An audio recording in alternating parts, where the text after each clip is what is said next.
Olá pessoal, tudo bem com vocês? Hoje, na nossa aula de Geografia, nós vamos trabalhar com as páginas de 80 a 83 e as atividades da página 86 e 87. Vamos comigo? Na página 80, nós vamos falar um pouco sobre o clima. Acompanhe a leitura do texto. Nas páginas anteriores, você conheceu e analisou o mapa da previsão do tempo para um dia no Brasil e observou o comportamento do tempo atmosférico no município onde estuda, durante 5 dias. Se observarmos durante um ano as condições do tempo atmosférico de um local, ou seja, as variações da temperatura e da quantidade de chuva nesse período, e fizermos isso por muitos anos, conheceremos as características do clima desse local. São necessários pelo menos 30 anos de observação das repetições das condições do tempo atmosférico para que o clima de um local seja definido. Conheça a seguir as características de alguns tipos de clima do Brasil. Tá vendo só, gente, o que ele diz aqui? Que para definir o clima de qualquer lugar tem que ser feito pelo menos 30 anos de observações e estudos de um determinado local. Leva um tempo. Agora vamos conferir essas imagens aqui. Nós temos a paisagem da Caatinga no município de Oeiras, no Piauí. Caatinga. Percebe que é um clima mais seco? Diz o seguinte: em certos locais do Brasil, as temperaturas são elevadas durante todo o ano. Chove relativamente pouco e as chuvas são irregulares, havendo períodos prolongados de seca. Observe a fotografia ao lado. Então, na Caatinga é um clima como esse. É um clima que tem um período prolongado de seca. A temperatura é alta, é quente. Gente, e a Caatinga, a gente já viu esse bioma na disciplina de ciências, é um bioma que só acontece no Nordeste brasileiro, tá? Na próxima imagem, aqui nós estamos vendo chuva sobre o Rio Negro no município de Manaus, Amazonas, certo? Aqui é o rio e está chovendo. Em outros municípios, durante o ano todo, faz calor e chove muito. Veja a fotografia. Gente, no Amazonas também é um local quente, só que lá é quente e úmido, ou seja, chove muito, né? Mas a chuva também não esfria a temperatura, lá também faz calor. Na página 81, continuamos as nossas observações e texto. Há também locais onde uma parte do ano faz calor e em outra faz muito frio, com chuvas regulares o ano todo. Observe as fotografias a seguir. Na primeira fotografia, nós temos aqui em Porto Alegre, no Rio Grande do Sul. Nós temos aqui como se fosse um parque, né? Bem arborizado, né? Pessoas levando até cadeiras para sentar. Do outro lado, outra coisa que está fazendo sol, as pessoas estão com roupa de verão, né?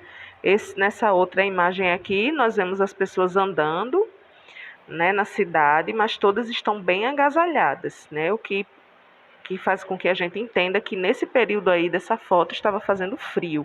E o que está dizendo a legenda da foto? Vamos ler.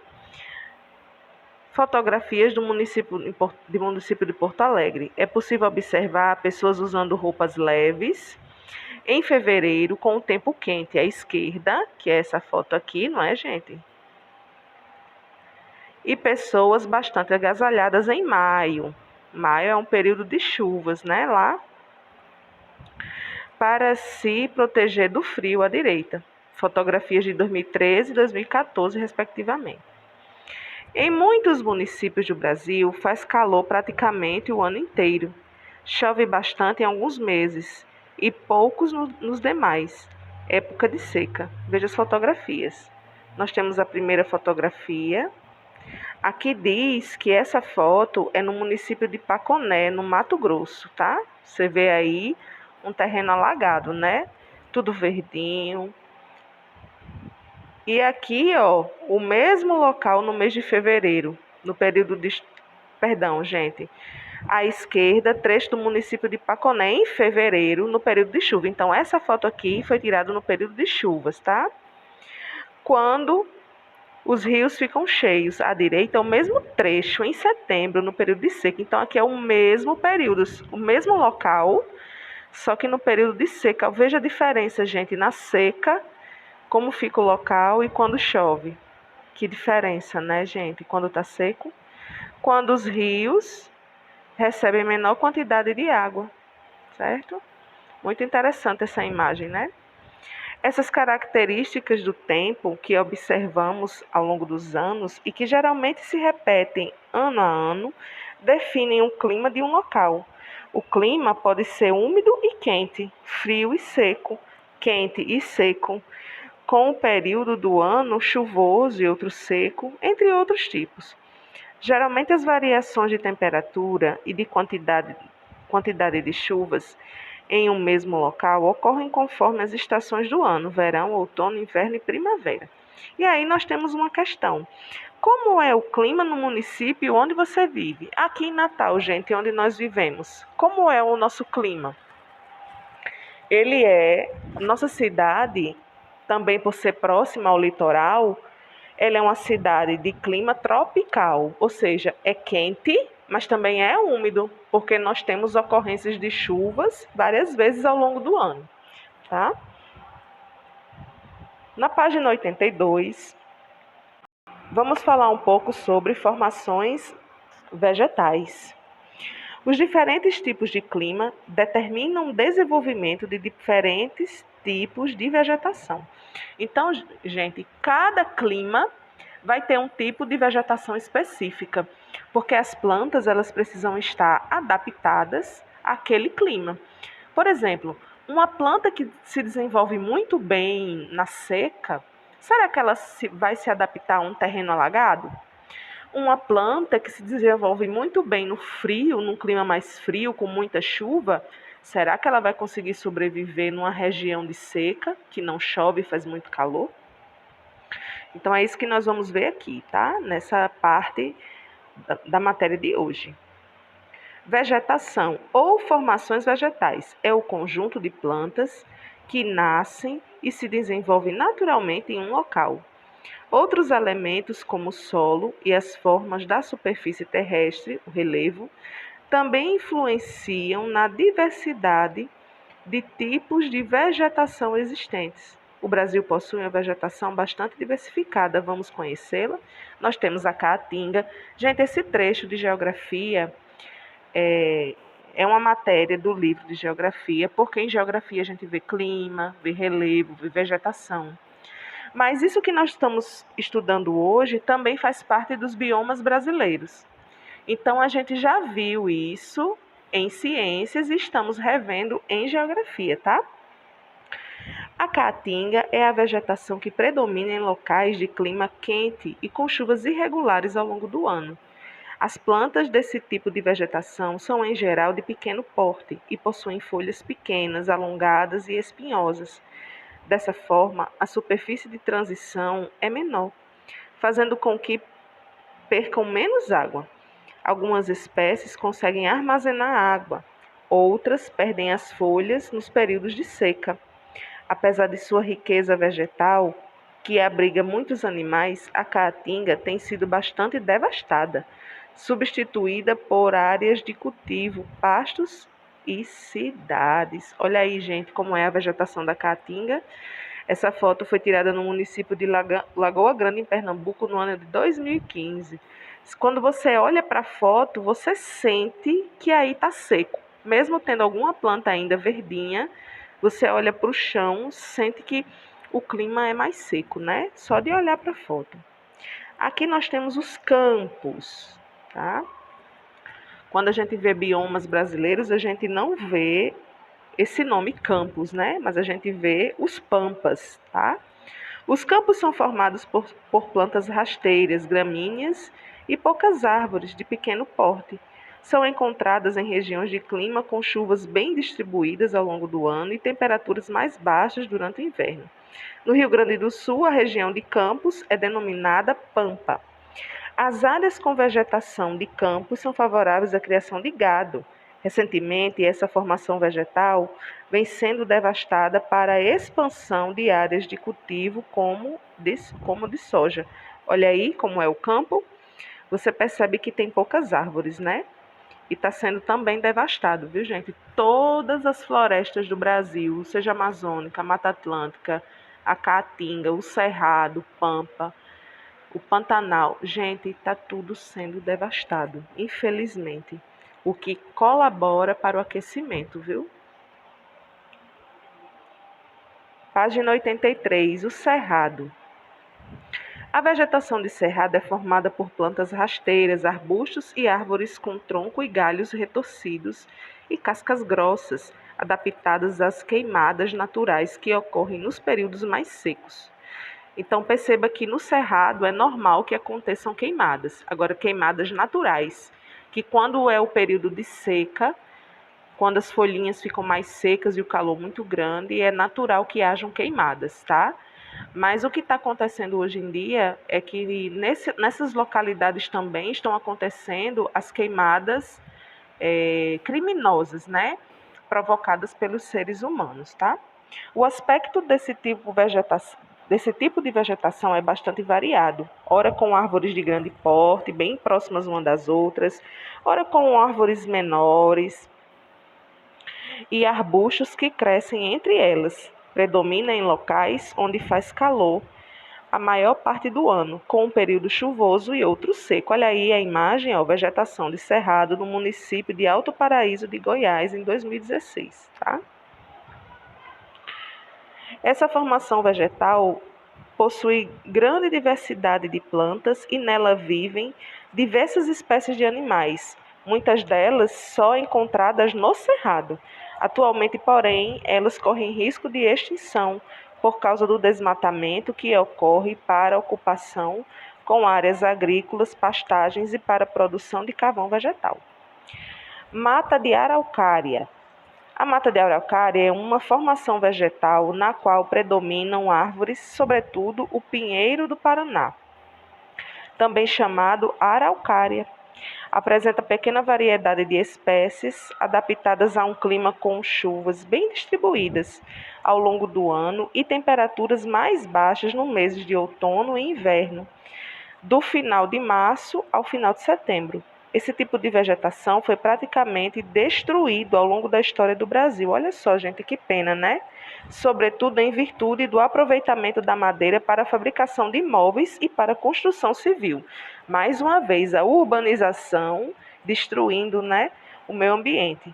E também em razão da ampliação de áreas para a agricultura. Também muita da nossa mata nativa tem sido destruída para a agricultura. Paisagem com araucária no município de São Joaquim, Santa Catarina. Aqui no nosso estado nós não temos araucária, tá? Aqui no nosso estado o que predomina ainda é o restinho de Mata Atlântica e nós também temos um pouco de caatinga, tá? Na próxima página, a gente já pula para a página 86, porque nós vamos fazer atividade. Mas na próxima aula, nós vamos trabalhar com a página 84 e 85 e o restante da atividade, tá, gente? Então, a gente vai dar um salto agora para a página 86, onde vamos falar sobre vegetação original e atual. E depois nós vamos responder as questões. No Brasil, grande parte da vegetação original não existe mais. Ela vem sendo derrubada há muito tempo. A partir de 1500, os portugueses começaram a explorar o pau-brasil, árvore da Mata Atlântica, da qual se extraía tinta e tecido. Então, gente, desde que os portugueses chegaram no Brasil, é que o desmatamento acontece. Por quê? Porque quando eles chegaram aqui, a riqueza para eles a princípio, era o pau-brasil.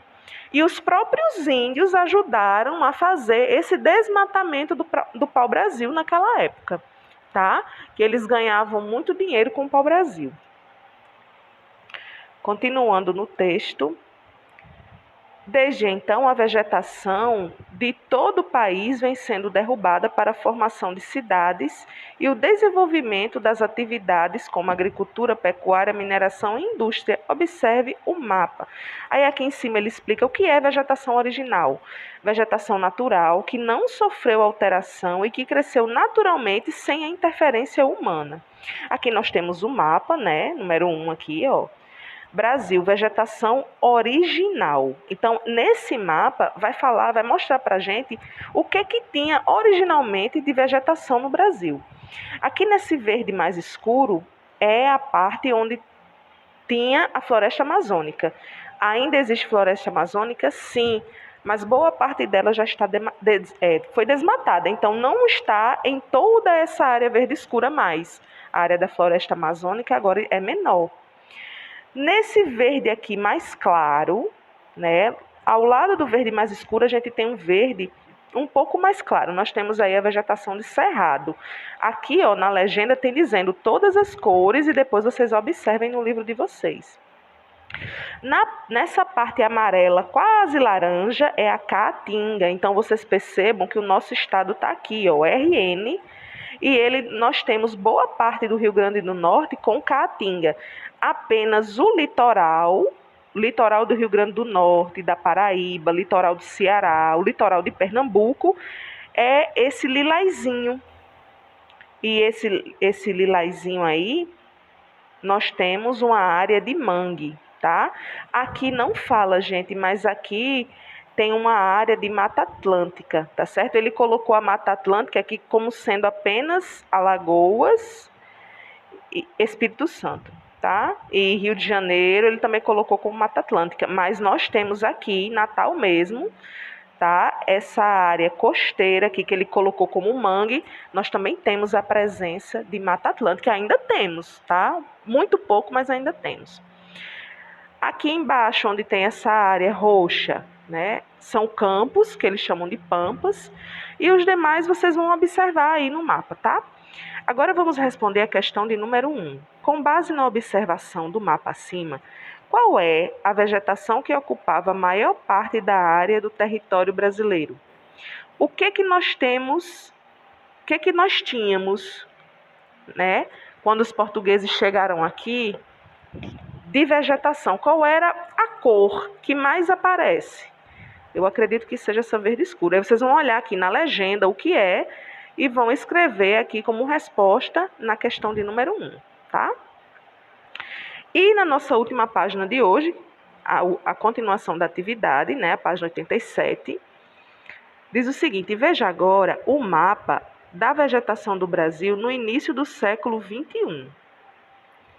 E aí você tem cores diferentes, né? Vamos ver. Você continua com a parte verde aí escuro, sendo a floresta amazônica. Aí nós temos a presença da cor vermelha, que antes nós não tínhamos. Mas o que é que diz aí? O que é essa cor vermelha? Área de vegetação alterada pela ação humana. Então, em toda essa parte vermelha, a vegetação ela foi destruída, né? Foi alterada, foram colocadas outras, foi desmatado, certo? Percebam que onde tinha aquela parte roxa, que é de mangue, ainda coloca, mas ele também não cita a Mata Atlântica. Onde tinha Mata Atlântica, nessa área aqui do Rio de Janeiro, Espírito Santo, Santa Catarina, praticamente não existe mais. Até a própria Caatinga, que é essa área amarela, ó, está desaparecendo, né? E aí vem as perguntas. 2. Compare os mapas 1 e 2, ou seja, vocês vão comparar esse mapa com esse mapa aqui e responda as questões a seguir. Letra A. O que ocorreu com as formações vegetais no Brasil ao longo do tempo? A professora comentou, quem não escutou direito, volta ao vídeo, porque eles vai falar aqui na página 86 o que foi que aconteceu aqui no texto, ó, tá falando. Ao longo do tempo, o que foi que aconteceu com a vegetação brasileira? Letra B. Quais foram as formações vegetais mais devastadas? Vocês vão observar essa área vermelha. Onde mais essa área vermelha ocupou, comparado aqui, ó, foi onde a formação vegetal foi mais devastada, tá? E letra C, localize a unidade da federação onde você mora no mapa 1. Qual é a formação vegetal original predominante nela? O que ocorreu com essa formação vegetal de acordo com o mapa 2? Então, vamos aqui, o Rio Grande do Norte eu já tinha mostrado.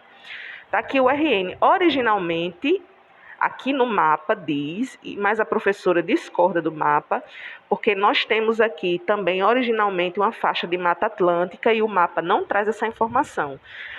Pelo mapa, aqui no Rio Grande do Norte, diz que é uma área de caatinga.